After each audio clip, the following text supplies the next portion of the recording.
if you kind of think back to your algebra days, what we end up doing is creatively adding 0 to both sides of an equation, and this is how we unlock information. So with a very brief little example, very simplistic example, if I write x minus, or let's go x plus 2 is equal to, let's say, 4, and I want to know what x has to be to make this equation valid.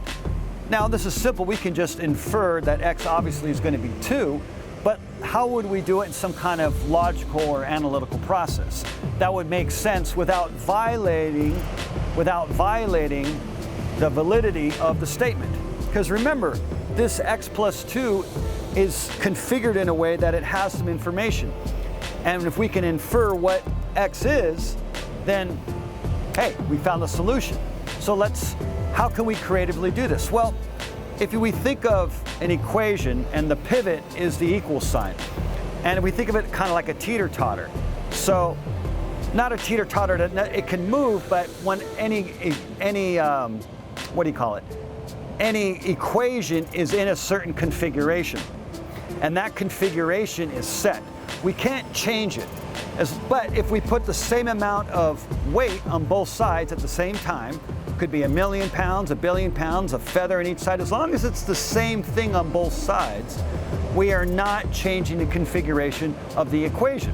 But the minute I put even a bleam or a grain of sand on one side, I've changed the configuration. So we can't do that. So let's apply the identity law. If I put, according to our equation, x plus 2, if I add a -2 to both sides and a -2 to both sides, what have I essentially have done? Well, I have -2, well, I can't add it to x because it's not a like term, but I can add -2 to 2. Well, -2 plus 2 is 0. And then what do we have? X plus 0, hey, look at that, that's our identity law. X plus 0 gives us back x. On the other side, what happens? Well, now I have 4 plus -2, which we know will equal 2.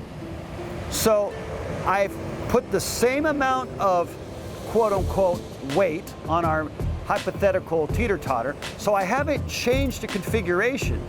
But by doing so, I've kind of shifted the information to unlock what x has to equal, which will end up equaling x equals 2, which keeps our equation 2 plus 2 is equal to 4, and 4 equals 4, check.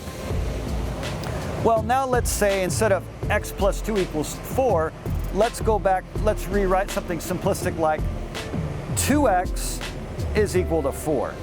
I want to know what x equals to keep this equation valid. For all the same reasons I said before regarding the teeter-totter, all that still applies, except instead of putting, we're going to add or add by negatives, or we're going to add by,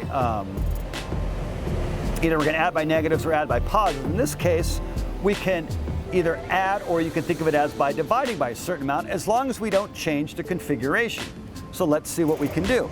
Let's add something creatively, or let's, in this case, divide by something creatively that exploits this axiom of the identity law over multiplication. So let's look at it. What if I divided both sides of the equation by 2?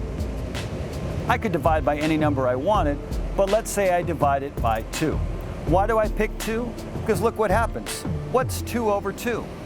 2 over 2 equals 1. And 1 times x is x. That's exactly the identity over multiplication. Well, let's continue on the other side then. Is equal to, well, 4 divided by 2 is equal to 2. Therefore, in this case, x equals 2. And if we plugged in x equals 2 in the original equation, 2 times 2 equals 4, all right, and 4 equals 4, check. Therefore, it holds on the specific case. So I just want to pause for a moment because I kind of went through it a little quickly, but it's not that hard to grasp, but it may take a little time to kind of let it sink in a little bit. Really, in algebra, we're adding and subtracting and creating zeros to basically kind of shuffle over the information so we can kind of infer what the unknown variable we're looking for is. And when we have it over division or multiplication, we're going to use the identity over multiplication to either multiply by a fraction, which is really dividing, or multiplying by a whole number, which is just going to be simple multiplication. It really ends up being the same processes. As I stated in an earlier video, addition and multiplication are really the same operation, as is division and subtraction. So the fact that division and subtraction don't have an identity should not be surprising, because they are not commutative nor associative. So that's important to understand. It is these basic axioms that are really that mathematical power that allow us to predict and infer and make all the things you learn in high school and all the higher maths and all the manipulations of the math, and what I like to kind of get into, like the magic of it all. Magic not in like poof, we don't understand it. Magic in the sense that if you understand it, it does things that we couldn't infer without doing the mathematics. It's beyond our senses.